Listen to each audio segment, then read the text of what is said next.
Kanalıma hoş geldiniz. Bugün sizlere orkideleri sonbahar ayında çiçeklendirebilmenin birkaç önemli püf noktasından bahsedeceğim. Hemen ilk olarak yapacağımız işleme geçelim. Bugün muz kabuklarından faydalanacağım. Özellikle bu tarz gübreleri aylarca saklayabileceğiniz bir yöntem göstereceğim. Muz kabuğunda B, C, K ve özellikle potasyum vitamini çok fazla. Potasyum bütün çiçeklerin ihtiyacı olan bir vitamin. Hemen soyduğum muz kabuklarını sizlere nasıl kullanacağımı gösteriyorum. Bunun için bir tepsiye dizeceğim ve bunu güneşte bekleteceğim. Güneşte birkaç gün bekledikten sonra muz kabukları bu şekilde kuruyor.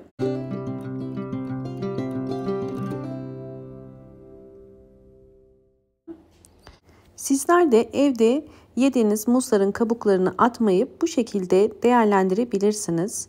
Şimdi bunları mutfak robotundan geçireceğim. Özellikle mutfak robotuna atarken sadece kabuk kısmını yani uç kısmını koymayın. Çünkü uç kısmı robottan toz haline gelmez. Büyük parçalar olarak kalır. Eğer videomu buraya kadar izleyip beğendiyseniz hemen beğen tuşuna basıp kanalıma da abone değilseniz eğer bana destek olmak için abone olabilir ve gelen bildirimlerden haberdar olmak için zil sesini açık konuma getirebilirsiniz. Evet, bakın bu şekilde muz kabukları toz haline geldi. Muz kabuğu bu şekilde toz haline geldikten sonra evdeki bütün çiçeklerinizde kullanabilirsiniz. Hazırlamış olduğum muz kabuğu tozu ile orkideler için bir gübre hazırlayacağım. İhtiyacım olan sadece bir tatlı kaşığı kadar muz kabuğu tozunu 1 litrelik bir kabın içerisine koyuyorum. Üzerine kaynar su koyacağız. Kaynar su koymanız önemli. Çünkü kaynar su sayesinde daha hızlı içerisindeki vitaminleri suya bırakacaktır. Bu şekilde doldurduktan sonra karıştırıyoruz ve daha sonra bunu serin bir yere bırakıp suyun soğumasını bekleyeceğiz. İsterseniz bunu bir gecede bekletebilirsiniz.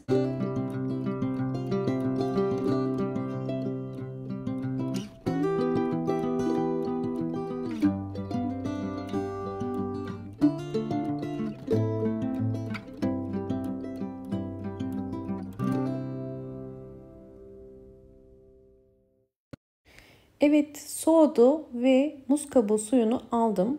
Şimdi süzüyorum. Süzmemin nedeni içerisindeki tortuların köklere yapışmaması için. Evet, süzdükten sonra bu gübremizi evdeki çiçeklerinize verebilirsiniz. İlk olarak hazırladığım gübreyi orkidelere nasıl verdiğimi göstereceğim. Orkideleri sulamadan önce mutlaka köklere bakın. Kökleri bu şekilde yeşil ise suya ihtiyacı yoktur ve kesinlikle su vermeyin. Fakat eğer orkidenizin kökleri gri ya da beyaz ise bu suya ihtiyacının olduğunu gösterir. Gördüğünüz üzere orkidenin kökleri beyaz ve bu orkidenin suya ihtiyacı olduğunu gösterir. Eğer köklere bakmadan günlere ya da haftalara göre su verirseniz orkideyi yanlış sulamış olursunuz. Evet, her bir orkide için 8 yemek kaşığı kadar hazırlamış olduğum bu gübreden veriyorum. Muz kabuğu suyunu orkidelerinize 8 yemek kaşığı kadar verin.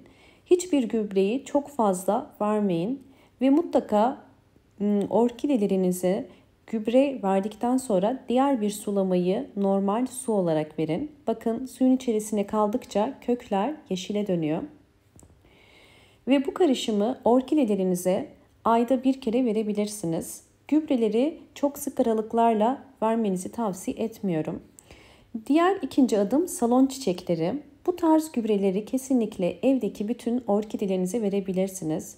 Bakın bu yeni çıkan bir yaprak. Bu tarz salon çiçeklerinde mutlaka gübre vermeniz gerekiyor. Evde büyüttüğünüz bütün çiçeklerin gübreye ihtiyacı vardır.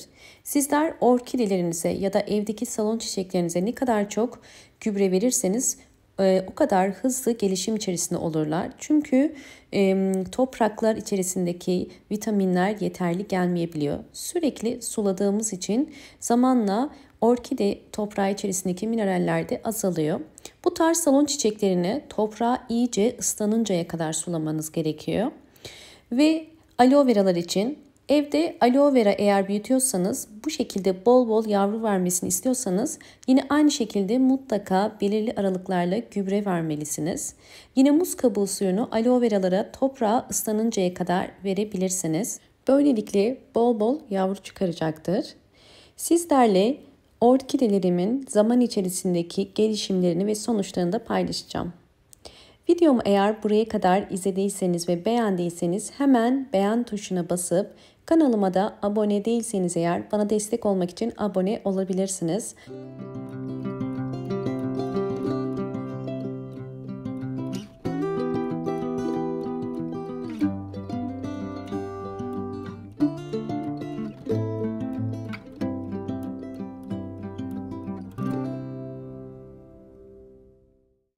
Vermiş olduğunuz vitaminler orkidelerin bol bol çiçek dalı çıkarmasına yardımcı olur. Gördüğünüz dal yeni çıkan bir dal. Orkidelerde yeni çiçek dalları bu şekilde olur ve bir orkide birden fazla çiçek dalı çıkarabilir. Bu kesinlikle sizin doğru bakımınız ile alakalı ve gördüğünüz üzere bakın köklerde gayet sağlıklı. Belirli ve düzenli aralıklarla hem sulama hem de gübreleme orkidelerde yeni kökler, yeni yapraklar ve bol bol çiçek açmasını sağlar. Özellikle sonbaharda hiç çiçek açmayan orkidelerinize mutlaka hava değişimini de uygulayın ve bol ışık alan bir pencere kenarına mutlaka konumlandırın. Çünkü sonbaharda orkideler daha çok ışık ihtiyacı hissederler. Orkidelerinizin çiçek sayısının fazla olması kesinlikle bol ışık ve kısa süreliğine güneş almasıyla ilgilidir. Umarım bu videom sizler için faydalı olmuştur. Videomu buraya kadar izlediyseniz ve beğendiyseniz hemen beğen tuşuna basıp kanalıma da abone değilseniz eğer bana destek olmak için abone olabilirsiniz. Bol bol yorumlar yapıp yorumlar kısmında da sorularınız varsa sorabilirsiniz. Videomu çevreniz ile paylaşarak daha fazla kitleye ulaşmasına da yardımcı olabilirsiniz. Hoşça kalın, sağlıkla kalın.